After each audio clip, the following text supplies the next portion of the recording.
Hello YouTube, Hippykillerz here again for Who Made the Attitude Era Volume 1, 2, 3. It's not the 1, 2, 3 kid before you start. Who Made the Attitude Era Volume 3. So far we've got Brian Pillman and the Four Horsemen. So who's next? I'll tell you who. Paulie, Dangerously, Paulie Heyman, Paul Heyman, whatever you want to call him, the mad scientist of wrestling. Of ECW fame. Now the reason I chose him is not because he made ECW, he was the mastermind behind ECW. That's not the reason I included him in. It's something he did in particular in ECW.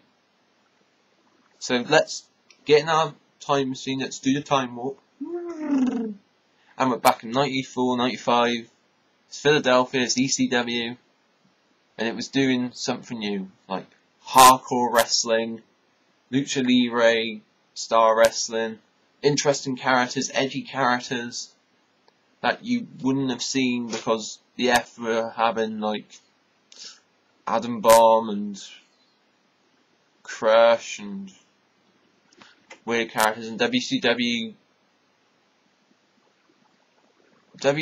had Hulk Hogan and Brutus Beefcake as Brutus Beefcake was, I think he was a main eventer. Says like what Hulk Hogan can do if you're a friend of his, hey. So we're in ECW, and in comes Matt Bourne. Matt Bourne, as you may know, is the first ever Dunk the Clown, when Dunk the Clown was a heel in the WWE, WWF, and I thought he played the gimmick rather well. An evil clown playing tricks on everybody. Haha. It was. I thought he played it extremely well. Very entertaining. Because I don't particularly like clowns. I'm not scared of clowns. I'm not particularly hide behind the sofa to, oh my god, there's a clown. Not like that. No. It's just. I thought he played it pretty well. Pretty good heel character. They completely ruined it when they added Dink. I'm not sure if he was around when Dink, but he was released, I think, because of some drug issues or something like that. So he's in ECW now. And I think he was going to respire Dunk the Clown or something similar to Doink. And Paul Heyman said, wait, stop, let's add some realism to it. Let's add another shed of light onto it. And they did, they broke the fourth wall. And I think his gimmick was, I'm not completely sure because I'm not too good on my ECW history here.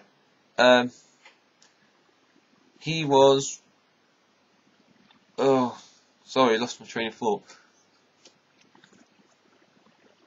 His gimmick was that Shane Douglas was trying to convince him that he didn't need a gimmick, he didn't need Dunk the Clown, he didn't need wigs and makeup and all that to get over. He can get over on his wrestling ability and just being himself. And Matt Bourne was changed into, he was born again. I think that was what they called him for a while, or his nickname or something. So he comes out and it's like half Doink, half Matt Bourne. Like he has some makeup over his eye and like he's got the dungarees of Doink with like a black t-shirt. If you know, what's a good, Vin Gerard, if you watch Shikara, Vin Gerard's very good example of his wrestling tights, the old Equinox tights with like a black ripped tights over them. Sort of like that. So it's like, whoa, you've reinvented someone completely different. But that's not the biggest one. There are two big ones in my opinion. Steve Austin and Raven. Let's start with Raven. Raven competed in WCW as Scotty Flamingo, and he was a manager in the F as Johnny Polo, manager in the Quebecers, I believe. And he wasn't going anywhere. He had like this rich boy gimmick. It was like a Jim Cornette rip-off, in my opinion. So he comes to ECW, and they built up like Stevie Richards, who was there at the time, like portraying like he was Stevie Flamingo and Stevie Polo and whatever, like leading up to like he said Scotty Flamingo, Johnny Polo's coming. And when he did finally come, you would look at him and go, that's not Johnny Polo, that's not Scotty Flamingo. No, it was an entity called Raven.